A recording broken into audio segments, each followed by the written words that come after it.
Hello everyone, welcome to the study concept. MPPSC की GK की MCQ series में आपका बहुत बहुत स्वागत है। और ये एमपीपीएससी 2020 का जो फर्स्ट पेपर है उस पर आधारित पूरी की पूरी जीके सीरीज चल रही है, जिसका ये 32वां वीडियो है। और जो नया सिलेबस आया है 2020 में, उसके अकॉर्डिंगली ये पूरा सीरीज कंप्लीट हो रही है।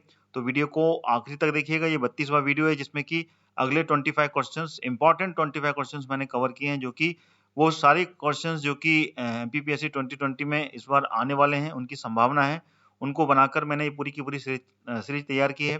तो वीडियो को अंत तक देखें और वीडियो को लाइक भी करें और वीडियो को ज़्यादा से ज़्यादा शेयर करें, जिससे कि अन्य सारे परीक्षार्थी जो कि 2020 एमपीपीएससी की तैयारी कर रहे हैं वो भी ज़्यादा से ज़्यादा मेरे इस वीडियो को देखकर अपने एग्जाम्स को कंप्लीट करें और वो सारे क्वेश्चंस अटेम्प्ट करें जो कि एग्जाम्स में आने की संभावना है। लगातार मेरी इस सीरीज से जुड़े रहने के लिए मेरा चैनल स्टडी कॉन्सेप्ट आप सब्सक्राइब कर लें ऑल नोटिफिकेशन के साथ में। ध्यान रहे, ऑल का रेडियो बटन आपको क्लिक करना है, देन उसके बाद में सब्सक्राइब का बटन क्लिक करना है, जिससे कि आपको सारी वीडियोस के नोटिफिकेशन मिलेंगे और सारी वीडियोस आप लगातार देख पाएंगे।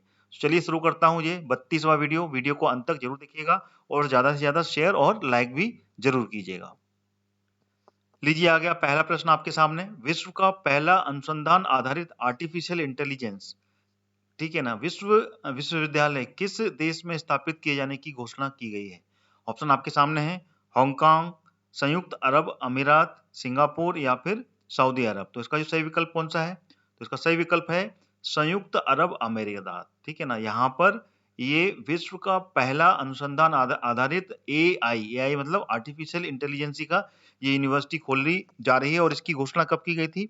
इसकी घोषणा की गई थी 2019 में। अगर एग्जैक्ट देखा जाए तो 19 अक्टूबर 2019 में इसकी घोषणा की गई थी। और ये विश्व का ऐसा पहला आर्टिफिशियल इंटेलिजेंसी का ये यूनिवर्सिटी है जिसमें कि वो सारे अनुसंधान किए जाएंगे जो कि आर्टिफिशियल इंटेलिजेंस से रिलेटेड है। ठीक है ना, और इसका नाम क्या रखा गया है?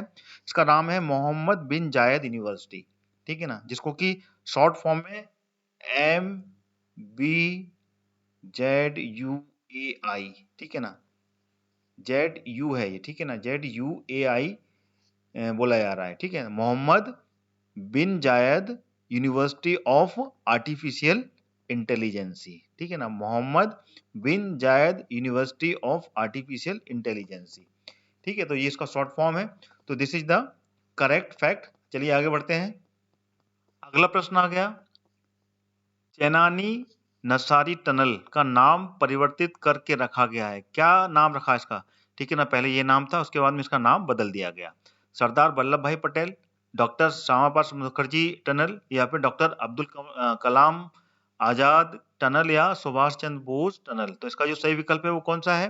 तो इसका सही विकल्प है डॉक्टर श्यामा प्रसाद मुखर्जी टनल के नाम पर इसका नाम रखा गया है, जो कि पूर्व में चेनानी नसारी टनल के नाम पे था। और इसका नाम कब बदला गया? ये इसका नाम बदला गया 2019 में। ठीक है ना, और इसकी शुरुआत कब की गई थी? ये इसका उद्घाटन श्री नरेंद्र मोदी जी ने किया था 2 अप्रैल 2017 में। ठीक है ना, फिर 2019 में इसका नाम बदलकर डॉक्टर श्यामा प्रसाद मुखर्जी टनल रखा गया। और ये किस नेशनल हाईवे पे है? ये NH44 पर स्थित है ये। और ये देश की सबसे लंबी टनल है, 9.2 किलोमीटर लंबी है ये, और देश की सबसे लंबी टनल है। ये क्या ना कि जम्मू कश्मीर जो है ना, उसके बीच में टनल बनाई गई, यानी कि जम्मू और कश्मीर। ठीक है ना, इसके बीच में ये टनल है। और इन दोनों के बीच में आने में 30 किलोमीटर का जो दूरी थी वो कम हो गई है इस टनल के बनने के बाद में। ठीक है, तो this is the correct fact. ठीक है,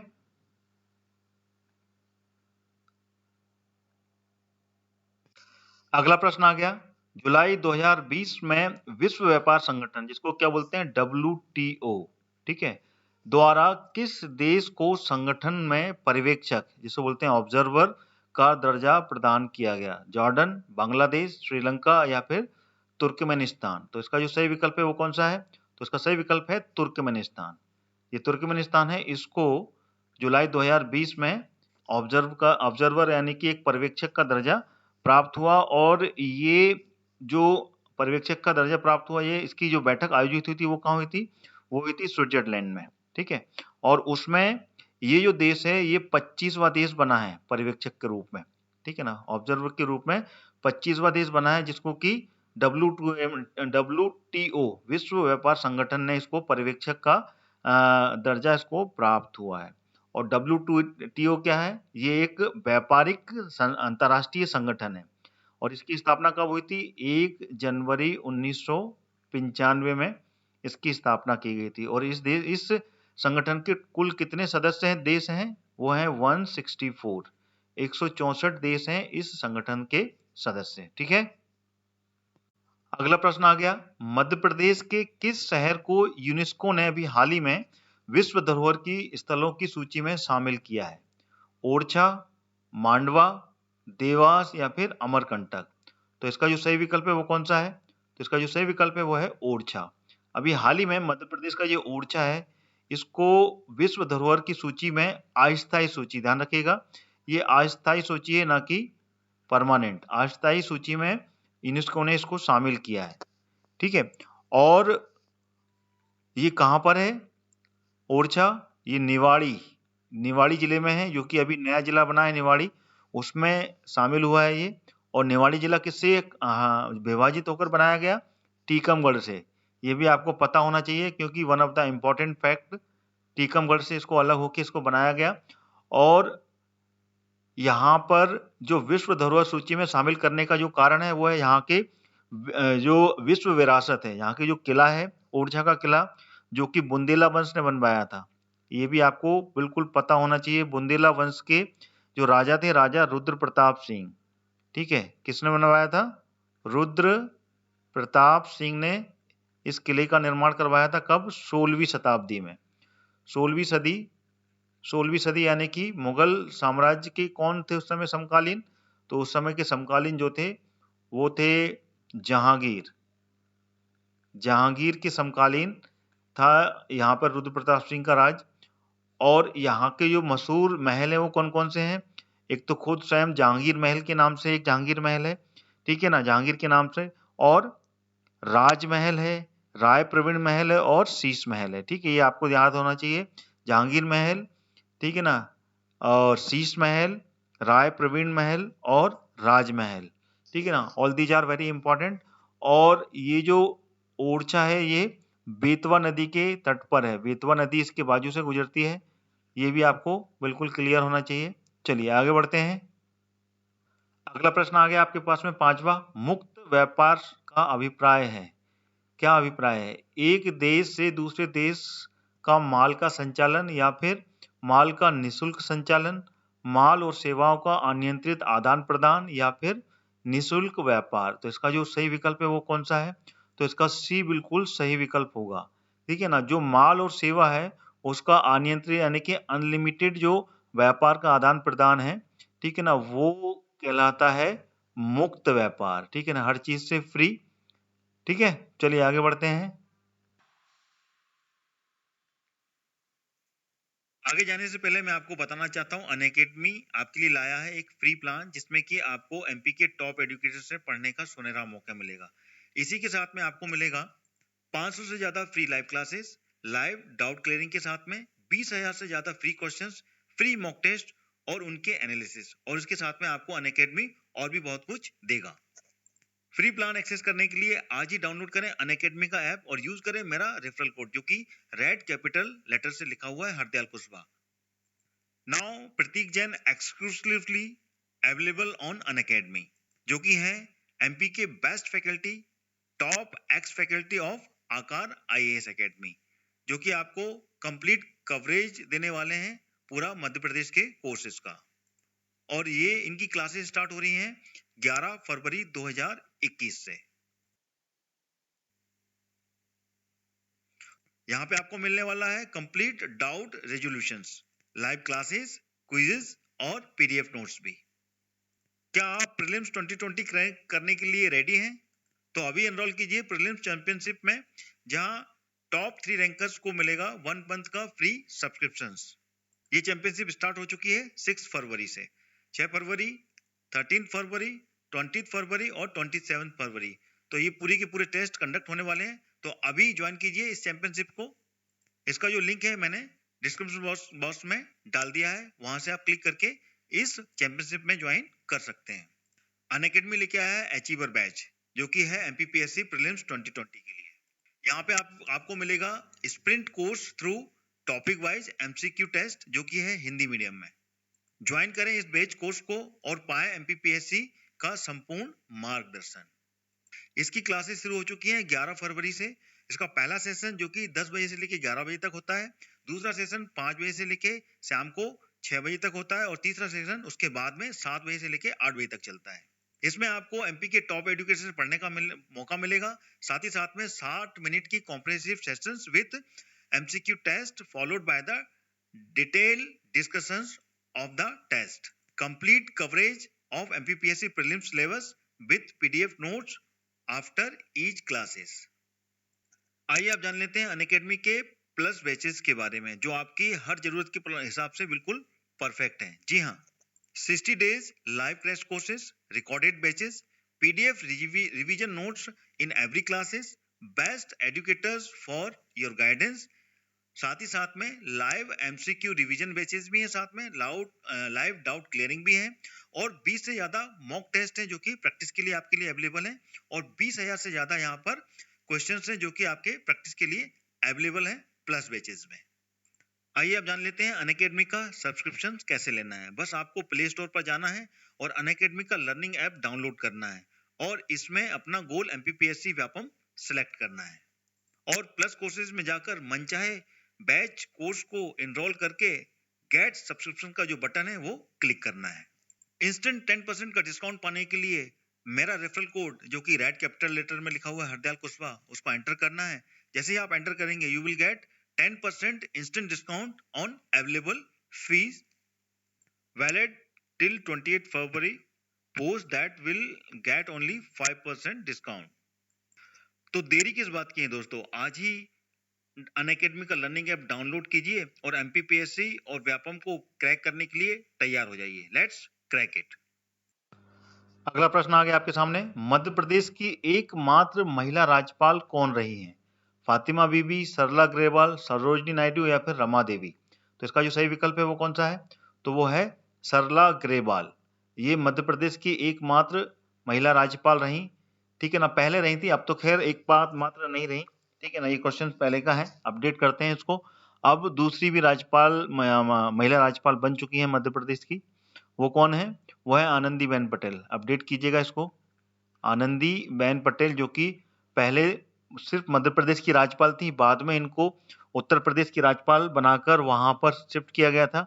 देन उसके बाद में जब मध्य प्रदेश के राज्यपाल नहीं रहे, ठीक है ना, देन उसके बाद में यहाँ पर मध्य प्रदेश की राज्यपाल के रूप में भी यहाँ पर नियुक्ति की गई। तो अभी आनंदीबेन पटेल 2 राज्यों की राज्यपाल हैं, उत्तर प्रदेश की भी है और मध्य प्रदेश की भी यहाँ पर कार्यकारी राज्यपाल के रूप में यहाँ पर नियुक्ति की गई है, ठीक है। तो अभी आनंदीबेन पटेल जो कि दूसरी महिला राज्यपाल के रूप में यहाँ पर है और पहली जो थी, ये एकमात्र नहीं बोल सकते हैं, अब यहाँ पर जो अपडेट होगा वो होगा मध्य प्रदेश की पहली महिला राज्यपाल कौन रही, तो वो है सरला ग्रेवाल, ठीक है ना। और इनका जो कार्यकाल था वो था 89 से लेके 90 के बीच में, ठीक है ना। 89 से 90 के बीच में इनका कार्यकाल मध्य प्रदेश में रहा था, ठीक है।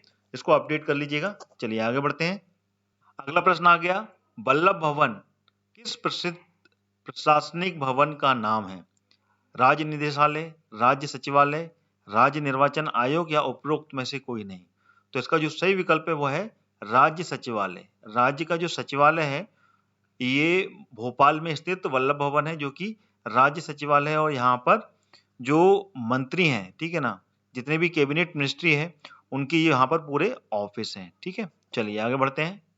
अगला प्रश्न आ गया, उदयगिरी की गुफाएं मध्य प्रदेश के कौन से जिले में स्थित है? रायसेन, विदिशा, धार या फिर भोपाल? तो इसका जो सही विकल्प है वो कौन सा है? Which one is the correct answer? तो ये जो गुफाएं हैं ये विदिशा जिले में स्थित है, ठीक है ना। This is the correct answer. और ये जो गुफाएं हैं ये गुप्त साम्राज्य था, गुप्त साम्राज्य के समकालीन है, उन्होंने ही इन गुफाओं का निर्माण करवाया था और यहाँ पर करीब 20 गुफाएं हैं, ठीक है ना। 20 गुफाएं हैं और ये 4वीं और 5वीं शताब्दी के काल में, ठीक है ना, ये जरूर याद रखिएगा, ठीक है ना। 4th and 5th सेंचुरी के समय इन सभी गुफाओं का यहाँ पर निर्माण करवाया था। और यहाँ पे सबसे ज्यादा इंपॉर्टेंट है बराह, ठीक है ना, बराह की प्रतिमा है यहाँ पर, बहुत ही ज्यादा मुख्य आकर्षण का केंद्र है। आप कभी गए हो, ठीक है ना, अगर मध्य प्रदेश के निवासी हैं या कहीं से भी आप टूरिस्ट बन के आए हो तो डेफिनेटली आपने देखा होगा यहाँ पर एक बराह की बहुत बड़ी प्रतिमा है और काफी अच्छी वो अभी भी दिखाई देती है, ठीक है। और यहाँ पर हिंदू और जैन धर्म से संबंधित ये गुफाएं हैं, ठीक है ना, हिंदू और जैन इन दोनों की संबंधित यहाँ पर ये गुफाएं आपको मिलेंगी, ठीक है। चलिए अगला प्रश्न आ गया, मध्य प्रदेश उच्च न्यायालय की मुख्य पीठ कहां पर है? जबलपुर में, इंदौर में, ग्वालियर में या फिर भोपाल में? तो इसका जो सही विकल्प है वो कौन सा है? तो इसका सही विकल्प है जबलपुर। जबलपुर में जो मेन ब्रांच है, मेन हाई कोर्ट जो है वो जबलपुर में स्थित है, तो वहीं पर है ये। और इसकी स्थापना कब की गई थी? 1956 में, जब भारत मध्य प्रदेश का गठन किया गया था तभी उच्च न्यायालय की स्थापना यहाँ पर की गई थी। और किस धारा के अंतर्गत हुई थी ये हुई थी 49(1), ठीक है ना। और जब मध्य प्रदेश का गठन नहीं हुआ था उससे पहले जो उच्च न्यायालय की मुख्य पीठ थी वो कहां पर थी? वो थी नागपुर में, ठीक है ना। नागपुर से इसको फिर शिफ्ट करके जबलपुर में लाया गया था, ठीक है।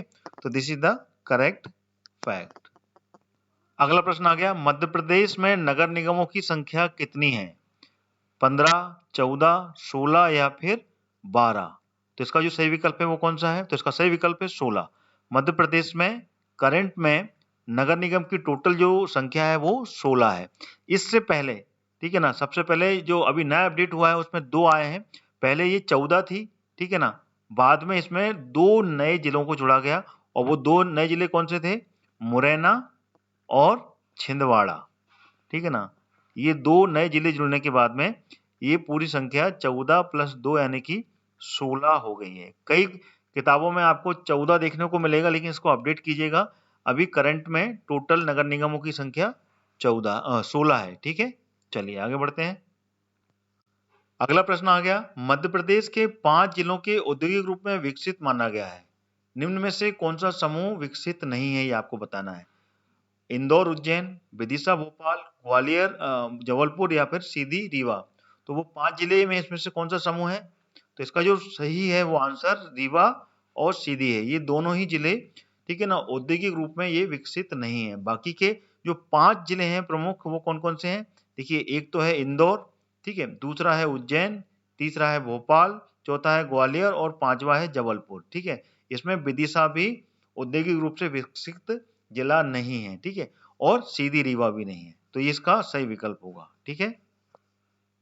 अगला प्रश्न आ गया, खेर की लकड़ी से कत्था बनाने का कारखाना कहां पर है? ए, बी, सी, डी? तो बताइए इसमें से कौन सा ऑप्शन सही है? तो इसका जो सही ऑप्शन है वो है बानमोर और शिवपुरी, ठीक है ना। इन दोनों ही जगह पर कत्था बनाने का कारखाना है जो कि खेर की लकड़ी से बनाया जाता है। बानमोर किस जिले में आता है? बानमोर आता है मुरैना में, ठीक है ना, ये आपको पता होना चाहिए। और शिवपुरी जो कि ग्वालियर संभाग के अंतर्गत आता है। तो यहाँ पर खेर की लकड़ी से कत्था बनाया जाता है। और ये किस प्रजाति के लोग बनाते हैं? कौन सी जनजाति? खेरवार, ये भी आपको पता होना चाहिए। खेरवार जनजाति के लोग, है ना, कत्था, ठीक है ना, कत्थे का उद्योग इनसे जाना जाता है, ठीक है। पहले पूर्व में यहाँ पर खेरवार लकड़ी जो जनजाति के लोग थे वो यहाँ पर कत्था उगाते थे और कत्था बनाते थे, ठीक है। चलिए आगे बढ़ते हैं।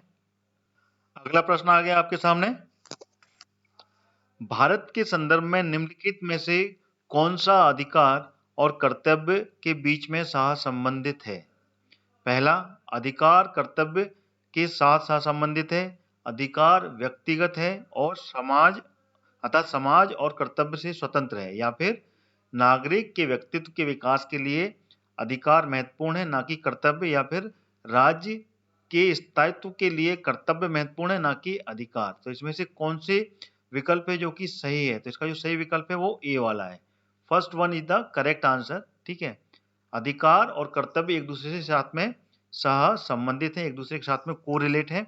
और इसमें जो मेन बात है कर्तव्य, ठीक है ना, कर्तव्य और अधिकार, ठीक है ना, ये दोनों, ठीक है ना, संविधान के मौलिक अधिकारों में आते हैं। और संविधान के मौलिक अधिकार का वर्णन जो है वो संविधान के किस भाग में किया गया है ये भी आपको पता होना चाहिए। यह है भाग 3, संविधान के भाग 3 का जो आर्टिकल कितने आर्टिकल से इसका शुरुआत होती है? आर्टिकल 12 से लेके आर्टिकल 35 के बीच में इसके बारे में पूरा वर्णन किया गया है। और भाग 3 को क्या कहता है, क्या कहा जाता है? इसको कहा जाता है भारत का मैग्ना कार्टा। ठीक है ना, संविधान के भाग 3 को क्या कहा जाता है? भारत का मैग्ना कार्टा। ठीक है ना, मैग्ना कार्टा कहा जाता है। ये आपको बिल्कुल पता होना चाहिए, इट्स वेरी इंपॉर्टेंट। अगर ये क्वेश्चन बने तो आप लोग बता सकते हैं भारत का मैग्ना कार्टा किस भाग को कहा जाता है संविधान के? तो संविधान के भाग 3 को भारत का मैग्ना कार्टा कहा जाता है, जिसमें कि मौलिक अधिकार के बारे में पूरी जानकारी है। ठीक है, अगला प्रश्न आ गया, निम्नलिखित में से नेपानगर मध्य प्रदेश के नेपानगर निम्नलिखित में से कहाँ स्थित है? ये क्वेश्चन है। चीनी कारखाना, मतलब क्या स्थित है वहां पर, ये पूछा गया है। चीनी कारखाना, अखबारी कागज का कारखाना, स्टील प्लांट, या फिर बड़ा अभियांत्रिकी प्लांट। तो इसका जो सही विकल्प है वो कौन सा है? तो वो है अखबारी कागज का कारखाना, जो है वो नेपानगर में स्थित है। ठीक है, और यहाँ पर ओरिएंट पेपर मिल है, यहाँ पे कि अखबार का कागज बनता है, और ये कहाँ पर है? नेपानगर। ये बुरहानपुर में है, ये आपको पता होना चाहिए। बुरहानपुर मध्य प्रदेश का सबसे दक्षिणी जिला कहलाता है, ये वहां पर स्थित है। ठीक है, अगला प्रश्न आ गया, वर्ष 2020 में मध्य प्रदेश सरकार द्वारा पुनः शुरू की गई मुख्यमंत्री जन कल्याण संबल योजना का मुख्य उद्देश्य क्या है? शिक्षित बेरोजगारी को रोजगार का अवसर प्रदान करना बेरोजगारों को, या फिर राज्य के युवाओं को स्वरोजगार के लिए ऋण सुविधा उपलब्ध कराना, या फिर श्रमिक वर्ग परिवार को की शिक्षा प्रोत्साहन, स्वास्थ्य बीमा व मातृत्व जैसी अनेक सुविधाएं उपलब्ध कराना, या फिर उपरोक्त में से कोई नहीं। तो इसका जो सही विकल्प है वो कौन सा है? तो इसका सी विकल्प बिल्कुल सही है। ठीक है ना, और ये योजना 2018 में इसकी शुरुआत की गई थी, और बीच में 2019 में ये कुछ काल के लिए, कुछ समय के लिए ये बंद कर दी गई, जब मध्य प्रदेश में कांग्रेस की सरकार आई थी। ठीक है ना, कमलनाथ की, उस समय इस योजना पे अंकुश लगा दिया गया था, लेकिन बाद में फिर शिवराज सरकार आई तो पुनः इसको जीवित किया और पुनः इसकी शुरुआत की गई। ठीक है ना, और इसमें जो श्रमिक वर्ग के परिवार हैं उनको शिक्षा में प्रोत्साहन देना, उनको स्वास्थ्य बीमा लाभ, साथ में मातृत्व यानी कि जो मैटरनिटी है उसमें भी सारी सुविधाएं प्राप्त करना, ये इस योजना का मुख्य उद्देश्य है, मुख्यमंत्री जन कल्याण संबल योजना। ठीक है, अगला क्वेश्चन आ गया, ये कंप्यूटर से है, कंप्यूटर जीके से। ठीक है, और इसमें पूछा गया है, रिमोट कंप्यूटर से कनेक्ट करने के लिए निम्न में से किस प्रोटोकॉल का उपयोग किया जाता है? टेलनेट, एचटीटीपी, एफटीपी, या फिर एसएनएमपी। तो इसका जो सही विकल्प है वो क्या है? तो वो है टेलनेट। ठीक है ना, टेलनेट जो प्रोटोकॉल है उसका उपयोग किया जाता है, और इसका उपयोग टीसीपी आईपी का जो प्रोटोकॉल होता है, ठीक है ना, टीसीपी आईपी यानी कि ट्रांसमिशन कंट्रोल प्रोटोकॉल या फिर इंटरनेट प्रोटोकॉल बोलते हैं, जो कि रिमोट कंप्यूटर से कनेक्ट करने के लिए इसका उपयोग किया जाता है, वो होता है टेलनेट। ठीक है, तो ये इसका सही आंसर होगा। ठीक है, अगला प्रश्न आ गया, संसद दोनों सदनों का संयुक्त अधिवेशन कब बुलाती है? तो इसमें से कौन सा विकल्प सही है? केवल राष्ट्रीय आपातकाल की स्थिति में, या फिर जब एक सदन के द्वारा पारित विधेयक दूसरे सदन के द्वारा अस्वीकार कर दिए जाए, या फिर विधेयक में किए जाने वाले संशोधन के संदर्भ में दोनों सदन असहमत हों, या फिर बी और दोनों के 68 वर्ष और 2020 के मध्य राज्य सरकार द्वारा प्रदान किया गया है। इसमें से बताइए कौन सा विकल्प सही है? ये बिल्कुल अलग हटके एक ऑप्शन दिया हुआ है, तो इसका जो सही विकल्प है वो है बी। जब दोनों सदनों में से एक सदन में वो विधेयक पारित हो जाए लेकिन दूसरे में वो विधेयक पारित ना हो, तब संसद दोनों सदनों का संयुक्त अधिवेशन बुलाती है। ये इसका सही विकल्प है। ठीक है, तो और इसमें इसका जो वर्णन किया गया है वो किस में किया गया है, कौन से आर्टिकल में है?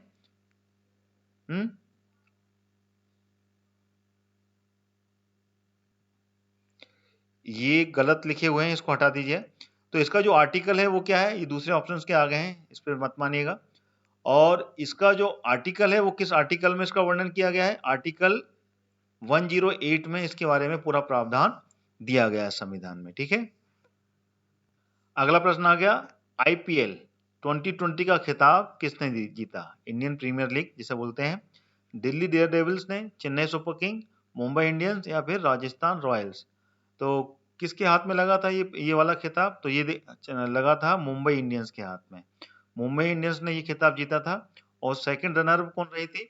वो रही थी दिल्ली डेयरडेविल्स, सेकंड नंबर पर आई थी। ठीक है ना, इन दोनों के बीच में फाइनल हुआ था और उसमें मुंबई इंडियंस विजय हुई थी। ठीक है, चलिए आगे बढ़ते हैं। अगला प्रश्न आ गया, फ्रेंच ओपन 2020 का जो पुरुष एकल वर्ग का खिताब है वो किसने जीता? राफेल नडाल ने, रोजर फेडरर, डोमिनिक थिएमन ने या फिर नोवाक जोकोविच ने? तो इसका जो सही विकल्प है वो कौन है? तो इसका जो सही विकल्प है वो ए है, राफेल नडाल ने ये खिताब जीता। और ये खिताब जीतने वाले ये लगातार इन्होंने जो खिताब जीते हैं वो जीते हैं 13 खिताब। ठीक है ना, ये इनका 13वां खिताब है जो कि फ्रेंच ओपन 2020 है। और इसका आयोजन कहाँ हुआ था? इसका आयोजन ये हुआ था फ्रांस में। फ्रेंच ओपन है ना, तो इसका फ्रांस के पेरिस में इसका आयोजन किया गया था। और ये आयोजन कब से लेके कब तक चला था? सितंबर 27 से लेके 11 अक्टूबर 2020 के बीच में ये पूरा आयोजन हुआ था। ठीक है, और इसमें नोवाक जोकोविच, ठीक है ना, इसको हराया था। ठीक है ना, नोवाक जोकोविच को हराने के बाद में राफेल नडाल ने ये 13वां खिताब जो कि फ्रेंच ओपन 2020 अपने नाम किया था, जो कि पुरुष एकल वर्ग का है। ठीक है, अगला प्रश्न आ गया, खेलो इंडिया यूथ गेम 2021 का आयोजन कहाँ किया जाएगा? पंजाब, हरियाणा, उड़ीसा या फिर छत्तीसगढ़? तो इसका जो सही विकल्प है वो कौन सा है? तो इसका जो सही विकल्प है वो है हरियाणा। हरियाणा में इसका आयोजन किया जाएगा। और हरियाणा के कहां पर? पंचकुला में। पंचकुला में इसका आयोजन होगा 2021 में। और जो खेलो इंडिया यूथ गेम्स है इसकी शुरुआत कब की गई थी? 2018 में इसकी शुरुआत की थी। और वो की थी केंद्रीय खेल मंत्रालय द्वारा। ठीक है, इसको बिल्कुल क्लियर होना चाहिए कि किसके द्वारा इसकी शुरुआत की गई। केंद्रीय खेल मंत्रालय के द्वारा इसकी शुरुआत की गई थी 2018 में। ठीक है, आ गया आपके सामने, भारत के आर्थिक सुधारों का जनक किसे कहा जाता है? जवाहरलाल नेहरू, इंदिरा गांधी, डॉक्टर मनमोहन सिंह या फिर पीवी नरसिम्हा राव? तो इसका जो सही विकल्प है वो कौन सा है? तो इसका सही विकल्प है डॉक्टर मनमोहन सिंह। डॉक्टर मनमोहन सिंह को, ठीक है ना, भारत के आर्थिक सुधारों का जनक कहा जाता है। और इन्होंने वित्त मंत्री रहते हुए उस समय, कब? 1992 में, जिस समय की पीवी नरसिम्हा राव जी की सरकार थी, उस समय ये आर्थिक सुधार किए थे। और इन्होंने काफी कुछ उसकी जो आर्थिक सुधारों की शुरुआत यानी कि प्रारंभ कर दिया था, शुरुआत कर दी थी। तो इनको भारत के आर्थिक सुधारों का जनक कहा जाता है, जो कि बाद में भारत के प्रधानमंत्री भी बने। ठीक है, चलिए आगे बढ़ते हैं। अगला प्रश्न आ गया, नाबार्ड इसकी स्थापना किस वर्ष हुई थी? 1970, 77, 75 या 1982? तो इसका जो सही विकल्प है वो है 1982 में नाबार्ड की स्थापना की गई थी। और ये जो शिव रमन समिति है, शिव रमन समिति की सिफारिश पर, ठीक है ना, नाबार्ड की स्थापना की गई थी। और ये हुई थी 12 जुलाई 1982 को इसकी स्थापना की गई थी। और इसका जो मुख्य उद्देश्य था वो था कृषि के लिए जो वित्त साधन है, ठीक है ना, उसको उपलब्ध कराना। और इससे किसानों को ऋण उपलब्ध कराने के लिए ये एक संस्था का शुरुआत की गई थी। ठीक है ना, जो भी कृषि से जुड़ी हुई समस्या है उसको निदान करने के लिए नाबार्ड की स्थापना की गई थी। चलिए आगे बढ़ते हैं। अगला प्रश्न आ गया, भूमि विकास बैंक की स्थापना किस वर्ष की गई थी? 62 में, 73 में, 57 में या फिर 59 में? कब की गई थी 1900 में? बताइए। तो इसका जो सही विकल्प है वो है 1957 में भूमि विकास बैंक की स्थापना की गई थी। बाद में इसका नाम बदल दिया गया। अभी जो इसका नाम है वो क्या है? वो है सरकारी कृषि एवं ग्रामीण विकास बैंक। ठीक है ना, क्या नाम है इसका? लिख देता हूं यहां पे, सरकारी कृषि एवं ग्रामीण विकास बैंक, ग्रामीण विकास बैंक के नाम से ये जाना जाता है। ठीक है, चलिए आगे बढ़ते हैं। अगला प्रश्न आ गया, सुरक्षित मातृत्व आश्वासन योजना जिसका नाम है सुमन, ठीक है ना, निम्न में से किस मंत्रालय के द्वारा इसकी शुरुआत की गई थी?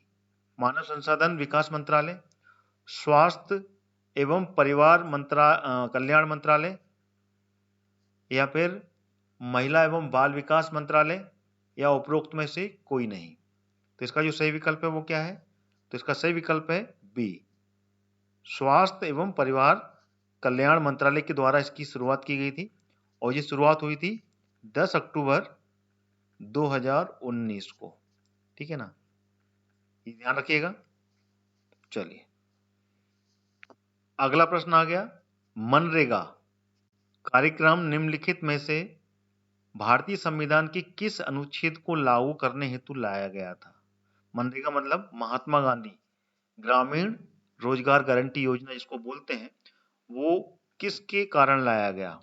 कौन सा अनुच्छेद था जिसमें किसके बारे में पूरा वर्णन है? अनुच्छेद 43, 45, 47 या फिर 50? तो इसका सही विकल्प क्या है? तो इसका जो सही विकल्प है वो है ए, आर्टिकल 43 के तहत इसको लाया गया, जिसमें कि पूरा का पूरा वर्णन दिया गया है कि जितने भी काम करने वाले जो मजदूर हैं या फिर जो भी कुटीर उद्योग से जुड़े हुए लोग हैं, उनको प्रोत्साहित करने, यानी कि उनको पूरी तरीके से तैयार करने, उनको प्रोत्साहन देने के लिए इसमें पूरा उल्लेख किया गया है अनुच्छेद 43 में। तो उसके ही तहत मनरेगा कार्यक्रम की शुरुआत की गई थी। ठीक है, और ये कब चालू हुआ था? ये हुआ था 2005 में। ठीक है ना, ये भी पता होना चाहिए था।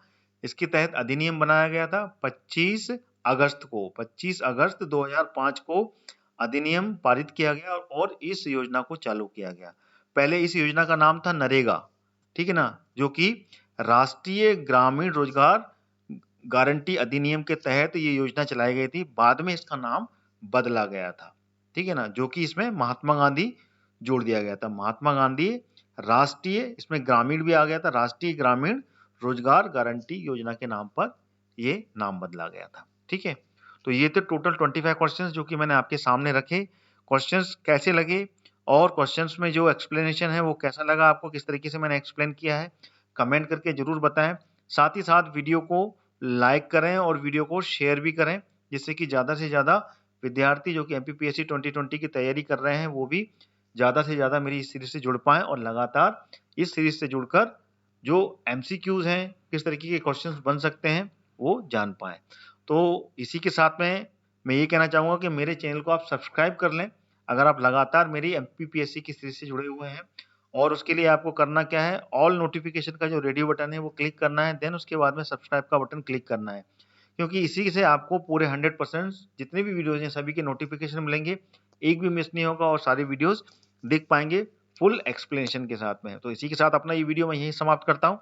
अगला वीडियो लेकर फिर उपस्थित होऊंगा, तब तक ट्यून रहिए मेरे स्टडी कॉन्सेप्ट चैनल के साथ में और देखते रहिए वो सारा पार्ट जो कि आप पढ़ना चाहते हैं जीके के माध्यम से। Okay, thank you so much. जय हिंद, जय भारत।